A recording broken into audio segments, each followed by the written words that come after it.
Cuando pensamos en Safo, fácil es que nos venga a la mente un fresco que estaba en la Insula Occidentalis de Pompeya y ahora está en el Museo Arqueológico Nacional de Nápoles. Es una figura femenina con un cálamo o estilo llevado a los labios, 4 tablillas de cera, un tetráptico y un peinado de moda en la época de Nerón. Antonio Coppa, en la ficha didáctica que ofrece el museo sobre esta obra, dice que aunque el retrato de Safo lo pone entre comillas porque niega no solo que sea un retrato de la poetisa, sino de ninguna otra persona real, se señala, dice Coppa, estoy citando a Coppa, como el de una niña. Aunque se señala como el de una niña, la presencia de ojeras en el rostro de la mujer podrían desvelar una edad más madura. Como si las ojeras debidas al estudio no fueran propias de cualquier edad. Diga lo que diga Antonio Coppa, es casi imposible no interpretar el fresco que complementa la figura de un poeta como una actualización de las figuras de Safo y Alceo. Y además, los ojos enormes y ensoñadores de la poetisa coinciden con lo que se entiende que es una copia romana de una escultura helenística identificada como un busto de Safo, conservado en el Museo Arqueológico de Estambul, después de haber sido hallado en Esmirna. Damócaris de Kos habla en un epigrama recogido en la Antología Palatina de los ojos brillantes de Safo, y el que los críticos duden acerca de si el fresco pompeyano representa a una niña o una mujer, casa con que Máximo de Tiro y un escoliasta de Luciano nos repitan que era pequeña de cuerpo y morena, como un ruiseñor, según el escoliasta. Una de las etimologías propuestas para su nombre es que Saphos signifique guijarrillo. Esa es la grafía preferida en la edición de Francesco Acerbo,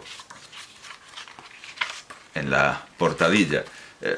Saphos, bueno, aquí en genitivo, con esta psi inicial. También pensamos en Safo y Alceo, el cuadro de Sir Lawrence Alma-Tadema. Originalmente Sir Lawrence era Lawrence escrito así en neerlandés, se pronuncia igual pero se escribe de manera diferente en el inglés que finalmente adoptó. Un cuadro basado en el pasaje de Hermesianacte citado en los Deipnosofistas de Ateneo, libro 13, página 598, según el cual Alceo estaba enamorado de Safo, a la que llama ruiseñor, como el escoliasta de Luciano, y la ronda con la lira. Sir Lawrence Alma-Tadema lo exhibió en 1881 en la Real Academia de Artes de Londres y aparece en el cuadro de 1883 de William Howell Frith, Una visita privada a la Real Academia, 1881 es el título. El cuadro se terminó en 1883, donde está siendo examinado este cuadro de Alma-Tadema, con admiración por Sir John Everett Millais.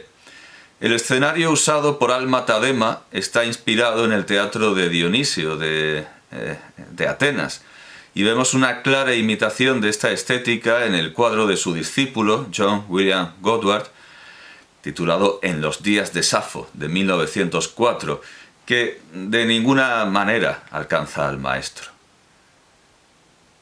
Estas son las dos imágenes más populares de Safo, y de una de ellas no tenemos ninguna seguridad de que sea su retrato, pero hay muchas más. La más antigua es una hidria o calpis de hacia el año 510 a.C., conservada en el Museo Nacional de Varsovia, obra tan notable que ha dado a su anónimo autor, de estilo y técnica bastante reconocibles, el nombre de pintor de Safo. Esta pieza es enormemente inusual, pues hasta su creación los protagonistas en la pintura en cerámica habían sido solo los dioses, los héroes y las figuras legendarias. Allí aparece el nombre de Safo como Sappho, aspirada con phi, no con psi, sino con phi y sigma, Sappho, y se la representa tocando un barbitón, que no hay que confundir con una lira.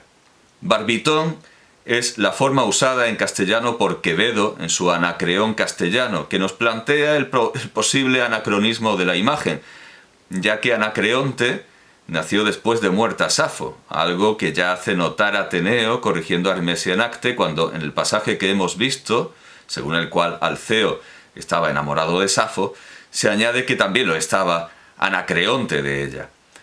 Nos anota Quevedo: Neantes Ciciceno, en las ediciones corrientes dicen Liciceno, pero es Ciciceno, dice que Anacreonte halló el género de instrumento que llaman barbitón. Pero Neantes de Cícico, o Ciciceno, que escribía en el siglo III a.C., era famoso por su torpeza y falta de cuidado con los datos históricos, comparables a las de Hermesia en Acte. La realidad es que el barbitón era el instrumento preferido de Safo y Alceo. En el caso de Safo hay que añadir las arpas del tipo Magadis y sobre todo Pectis, que ella misma nombra en sus obras y que Theodor Reinach en La Musique Grecque de 1926 supone dotadas de cuerdas que doblaban las notas fundamentales a la octava superior. De hacia el año 480 a.C. y obra del pintor de Brigo de Brigos, por llamarse así el alfarero con el que trabajaba, es el vaso de Múnich o de Mónaco, de Baviera, cuyo origen evidentemente no es ese. No es un vaso que se pintara en Múnich, sino en Agrigento, pero que se llama así porque está en las colecciones de antigüedades del Estado en aquella ciudad. Ese vaso muestra a Safo y Alceo con dimensiones heroicas y portando sendos barbitones y plectros, invento este último de Safo, según la Suda, bastante más fiable que Neantes de Cícico. Esta es la biografía de la poetisa en la Enciclopedia Bizantina del siglo X y que hasta hace muy poco todos preferían llamar el Lexicón de Suidas, que sin duda suena mejor en español que la Suda. Hija de Simón, aunque otros dicen que de Eumeno, otros de Erigio, otros de Ecrito, otros de Semo, otros de Camón, otros de Etarco, otros de Escamandrónimo. Su madre fue Cleis, fue una mujer de Lesbos, de Ereso, una poetisa lírica que nació en la 42ª Olimpiada, cuando también vivían Alceo y Estesícoro y Pítaco. Tuvo 3 hermanos, Larico, Caraxo, Eurigio. Se casó con un hombre riquísimo, Quérquilas, que operaba desde Andros, y tuvo una hija con él, que se llamó Cleis. Hubo 3 compañeras y amigas suyas, Atis, Telesipa, Mégara, acerca de las cuales incurrió en acusaciones de un amor vergonzoso. Sus pupilas fueron Anáfora de Mileto, Gongila de Euneica Euneica de Salamina. Escribió 9 libros de poemas líricos. Hemos sabido que están ordenados según su metro. Cada libro tiene poemas en un metro determinado. Y sigue diciendo la Suda. E inventó por primera vez el plectro. También escribió epigramas y versos elegíacos y yámbicos y monodias. Sin embargo, una sencilla consulta a la Knaus Weltgeschichte der Musik nos demostrará a manos de Kurt Reinhardt que esa invención ya se había producido. Los sumerios tocaban sin plectro, pero los semitas invasores redujeron el tamaño de las arpas e introdujeron este elemento, así que no puede darse a Safo el mérito de la invención de algo que ya usaban acadios, asirios y babilonios. Un relieve de terracota de una tumba de Milo, datado hacia el año 470 a.C. y conservado en el Museo Británico, tiene más o menos el mismo tema que el cuadro de Al-Matadema, pero a diferencia de lo que ocurre en la obra de Al-Matadema, es el personaje que los críticos interpretan como Safo, quien, sentada y vestida de un rojo brillante, toca su instrumento, un barbitón, que no hay que confundir con la lira, ya he dicho, mientras que el personaje que los críticos interpretan como Alceo escucha en pie.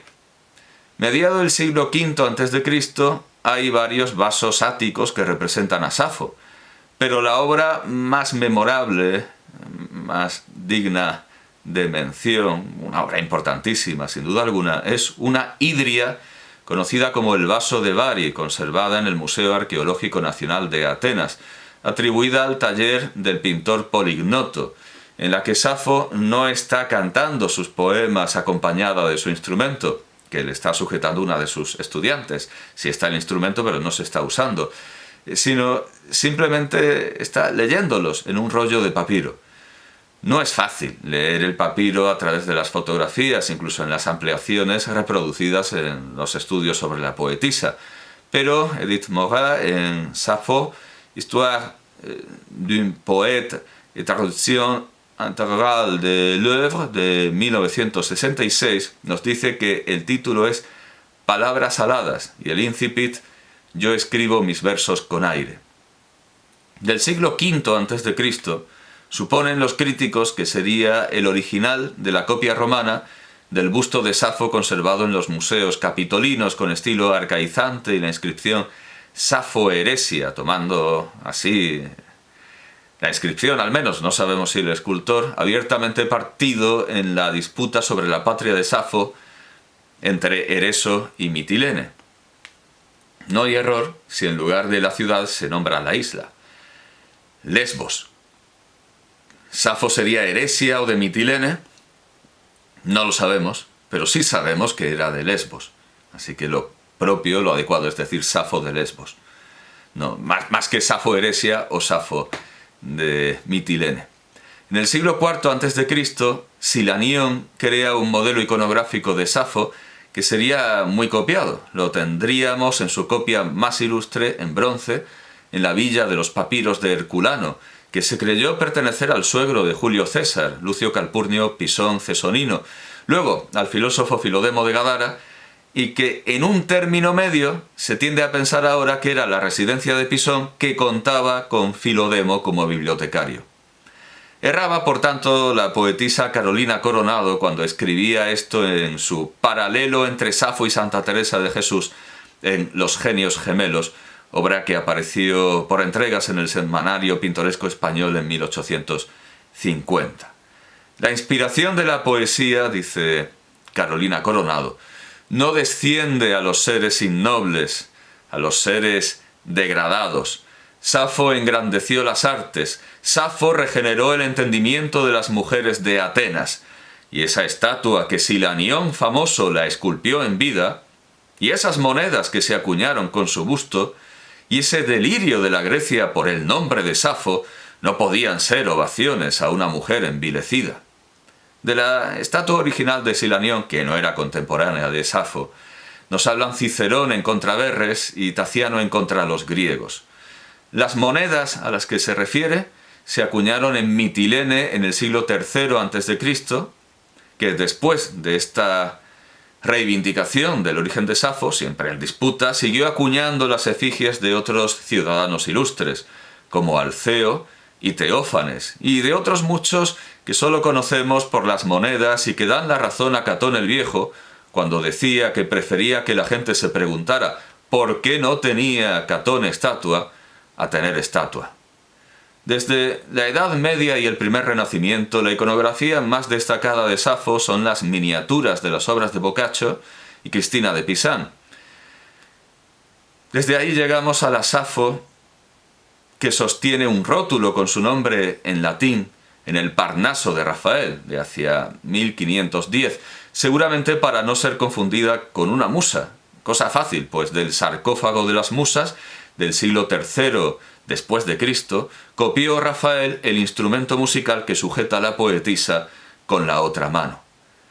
Sigue el espíritu de Rafael, Angélica Kauffmann, en su Safo inspirada por el amor de 1775, que no es su única obra sobre la poetisa, y Louis Dussir con Safo de vuelta a la vida por el encanto de la música, que se presentó en el Salón parisino de 1812 con gran elogio de Charles-Paul Landon por la novedad de su tema, que de alguna manera retomaría Charles-Nicolas Raphael Lafont en su Safo cantando para Homero de 1824. Marc-Gabriel Charles Gleyre pintó en 1887 lo que podríamos considerar el reverso de El despertar de Voltaire en Ferney de Jean Hubert de hacia 1772, el acostarse de Safo, cuadro rarísimo de Gleyre, el acostarse de Safo, conservado en el Museo Cantonal de Bellas Artes de Lausana. Si juntamos estas dos obras suizas con Pushkin en Mikhailovsky de Piotr Konchalovsky de hacia 1932, que está en el Museo Nacional Pushkin de San Petersburgo, tendremos un curioso tríptico de escritores entrando, saliendo y en la cama. Si bien lo de Pushkin es un diván, y si bien los torneados glúteos de la bella Safo, como la llamaron Plutarco y otros, constituyen un elemento realmente atípico, mucho más extraño incluso que el tema insólito, y desde luego también una obra suiza que es El despertar de Voltaire. Las dos últimas representaciones destacables con las que los artistas han querido representar a la Safo real son de 1888. La de Louis-Hector Leroux, que pintó en 1888 a Safo en su escuela, ya lo he dicho, en 1888, y la de Gustav Klimt, que bueno, se empezó en esa fecha, más bien se terminó en 1890, pero empezó a diseñarla para el Teatro Imperial en esa fecha. Buena parte de las obras que reseña David Moore Robinson en su erudita obra Safo y su influencia de 1924 representan más que a la Safo real, a la Safo de la leyenda. En 1919, Miguel de Unamuno escribía esto a Juan Ramón Jiménez. Hoy le pongo esta para anunciarle que le va un ejemplar de un libro de Juana Ibarburu. En realidad es un apellido vasco escrito a la francesa. No sé si los uruguayos dirán Ibarburu, pero vamos, es Ibarburu, es Ibarburu. Debe pronunciarse Ibarburu. O Ibarburu, pero el acento no es en realidad fonemático en el euskera. Además, aclara Unamuno, este es el apellido de su marido, el suyo Fernández Morales. Poetisa uruguaya. Poetisa y no poeta hembra. Léalo, léalo, léalo. Y sin desanimarse por su endeblez técnica y sus descuidos. Jamás ha hablado en español que yo sepa, así la pasión desnuda y ardiente. Me recuerda a trechos a Safo, pero a la de verdad, no a la legendaria. Aquí una mujer no haría versos así a su novio. Si los hacía, aquí Unamuno usa la sintaxis euskárica, la sintaxis de los vascohablantes cuando hablan castellano. Si los hacía, quiere decir si los hiciera, pero Unamuno prefiere hablar como los vizcaínos. Si los hacía, los rompería sin publicarlos, y menos después que aquel fuese ya su marido. La Safo de verdad, después de que Unamuno nos haya hecho esta distinción entre la real, entre la verdadera y la legendaria, la Safo de verdad era la que hacía versos, tocaba el barbitón y enseñaba a sus discípulas. Y es la Safo de verdad la que merece este elogio de Unamuno, que muy bien se puede explicar con una cita de la Paideia de Iega en traducción de Joaquín Xirau. Xirau, pero en catalán se pronuncia Xirau. El más alto arte de Safo consiste en la descripción de las experiencias íntimas, con realidad inmediata, sin patetismo alguno y con una simplicidad análoga a la de las canciones populares. ¿Dónde hallar algo comparable en el arte occidental? Hasta Goethe. Si hemos de creer que aquella canción fue compuesta con motivo de la boda de una discípula y que Safo empleó en esta forma un lenguaje tan incomparablemente personal, no necesitamos más ejemplos para mostrar cómo las convenciones del estilo y del lenguaje se funden con el sentimiento más profundo para llegar a la pura expresión de la individualidad.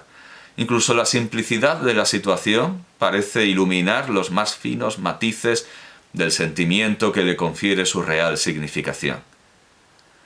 La legendaria, la Safo legendaria, no esta que elogia Hiega y Unamuno, es tan vulgar y de mal tono que muchos han querido explicar esa disonancia con una confusión entre dos personajes distintos, como resume al presentar su traducción de la última de las Heroídas de Ovidio, Diego Mejía de Fernangil, en la primera parte del Parnaso Antártico de las Obras Amatorias, de 1608, que no arregla nada porque atribuye las miserias a la única Safo que conocemos, y no a ese hipotético desdoblamiento. Dicen, pues, Suidas y Eliano, con otros autores griegos, que hubo dos mujeres llamadas Safo, la una Eresia y poeta célebre, la cual fue famosa en los tiempos de Alceo y Pítaco y de Prisco Tarquino. La otra fue natural de Mitilene, poeta ilustre, pero de vida deshonesta y lascivas costumbres. Escribió muchas y muy famosas obras en metro y fue inventora de los líricos versos, y de su nombre llamamos algunos sáficos. Fue casada con Cerecla, Andrio de nación y riquísimo, de quien parió una hija dicha Cleu o Clida, y enviudó, quedando moza en compañía de 3 hermanos y de muchas discípulas que tuvo. La causa por que ésta vino a amar a Faón con tanta vehemencia, atribúyelo Plinio a una virtud de cierta hierba, mas el común parecer de los poetas afirma que Faón fue natural de la isla de Sicilia, y tan pobre que se sustentaba en un río, pasando con un barco la gente de una ribera a otra. Sucedió que una vez llegó la diosa Venus entre los demás pasajeros, y rogándole a Faón que la llevase en su barco sin interés, agradado él de su belleza, pero no conociendo quién era, la puso de la otra parte del río con mucha liberalidad y cortesía. Venus, agradecida al servicio hecho, en premio y paga, le dio un vaso de preciosísimo ungüento, con el cual, untándose Faón, quedó el más hermoso y dispuesto mancebo que hubo en aquel siglo. Gozando, pues, Faón de tanta belleza, acaso o por necesidad, salió de Sicilia y vino a Lesbos, donde, visto de las damas de la isla, fue de ellas querido y regalado, pero la que más le amó y la que más fue cautiva de su gentileza fue la milagrosa poeta Safo, que ya por este tiempo era llamada la 10ª musa.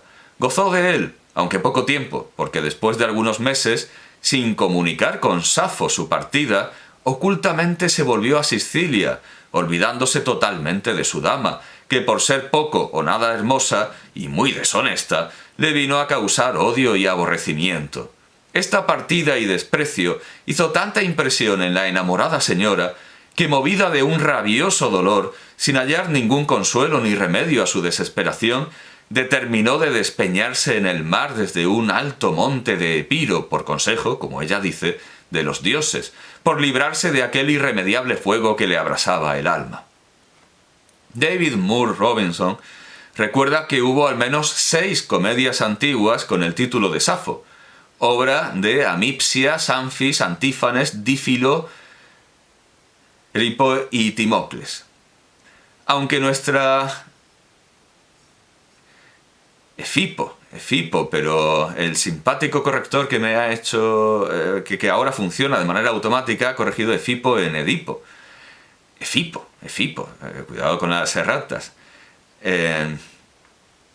Esta ha sido mecánica, otras las habrá que sean a sabiendas, que sean por causa humana. Aunque nuestra ignorancia sobre estas comedias es casi total, la crítica contemporánea tiende a pensar que, es perfectamente normal que el corrector no reconozca a Efipo, porque no lo conoce nadie. Como dice Robinson, de muchas de estas comedias, lo que tenemos es una palabra conservada por los gramáticos, en un papiro así medio. De muchas de estas comedias, lo único que nos queda es una palabra. Pero a partir de Robinson, han aparecido algunos papiros más, y al final la crítica contemporánea tiende a pensar que en ellas Safo aparecía como una mujer lujuriosa y desenfrenada. En la de Dífilo, tampoco la tenemos completa, pero bueno, aparecería cortejando anacrónicamente a Anacreonte e Hiponacte.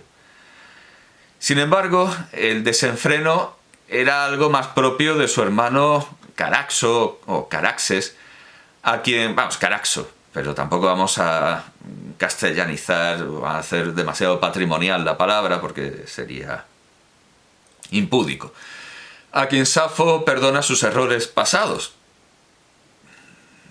Tenemos los versos de Safo perdonando a Caraxo.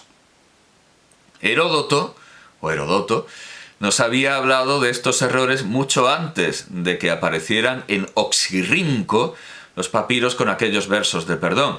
Y podemos leerlo en la traducción, en la benemérita traducción del padre Bartolomé Pou. No dejó, sin embargo, Micerino de levantar su pirámide menor que la de su padre, de más de 20 pies. La fábrica es cuadrada, de mármol etiópico hasta su mitad y de 3 pletros en cada uno de sus lados. Pretenden algunos griegos, equivocadamente, que esta pirámide es de la cortesana Ródope, con lo que demuestran, en mi humilde juicio, cuán pocas noticias tienen de esa ramera, pues a tenerlas no le dieran la gloria de haber erigido una pirámide en cuya fábrica se hubieron de expender los talentos a millares, por decirlo así. Además, Ródope no floreció en el reinado de Micerino, sino en el de Amasis, muchos años después de muertos aquellos reyes que dejaron las pirámides. Esta mujer fue natural de Tracia, sierva de Jadmón de Samos, hijo de Hefestópolis, y compañera de esclavitud del fabulista Esopo, quien fue sin duda esclavo de Jadmón, como lo convence el que, habiendo los naturales de Delfos, prevenidos por su mismo oráculo, publicado repetidas veces el pregón de que si alguno hubiese que quisiera exigir de ellos la debida satisfacción por la muerte allí dada a Esopo, estaban prontos a pagar la pena. Nadie se presentó con tal demanda, sino un cierto Jadmón, nieto de otro del mismo nombre, a cuyo joven se satisfizo en efecto aquel agravio, lo que declara que Esopo había sido esclavo de Jadmón. En cuanto a la bella Ródope, pasó al Egipto en compañía de Jantes, natural de Samos, y aunque su destino en aquel viaje había sido enriquecer a su amo con la ganancia que le granjease su belleza, fue puesta en libertad mediante una gran suma de dinero por un hombre de Mitilene, llamado Caraxes, hijo de Escamandrónimo y hermano de la poetisa Safo. Quedóse Ródope libre y suelta en Egipto, donde juntó muchos caudales como linda y graciosa cortesana, grandes, sí, para una mujer de su profesión, pero no tantos que pretendiera con ellos levantar una pirámide. Solo cabe pensar, dejando ya Heródoto, que las liviandades que reprochaban a Safo, las almas vulgares de aquellos tiempos, fueran las mismas que le daban timbre de gloria entre los sabios, como vemos en este pasaje de la República Literaria de Diego de Saavedra Fajardo, donde este gran ingenio cae momentáneamente por tierra al aceptar tan a la ligera los prejuicios que también lo eran de su tiempo, y no solo de las mentes vulgares del pasado, sino de las mentes vulgares del siglo de oro español, que para nosotros es también el pasado. Dejando pues, dice Saavedra Fajardo, dejando pues en su tema a aquellos filósofos, doblé una esquina y vi salir de su casa a Safo, las faldas en la mano, huyendo de la ira de su padre. Detúvele y dióme muchas quejas de su hija, que, divertida en hacer versos, había olvidado los oficios y ejercicios caseros de coser y hilar, que es la ciencia más digna y propia de las mujeres, a quien deben aplicar toda su atención y gloria, y no a los estudios que distraen sus ánimos y vanamente presuntuosas de lo que saben, procuran las conferencias y disputas con los hombres, olvidas de su natural recogimiento y decoro, con evidente peligro de su honestidad. Harta lástima tuve al viejo padre, a quien el estudioso divertimento de la hija y sus liviandades, bien conocidas en aquella ciudad, daban mala vejez. Y dejándole sosegado con algunas aparentes razones de disculpa, entré en una plaza donde vi aquellas célebres hosterías de Plantino, de la flor de lis, del grifo, de la salamandra y otras, donde era notable la abundancia de todos manjares, claro, manjares que Saavedra Fajardo quería solo para él y para los varones. ¿Cómo una heroína cómica con fama de fresca y devoradora de hombres se convirtió en la heroína trágica de Ovid?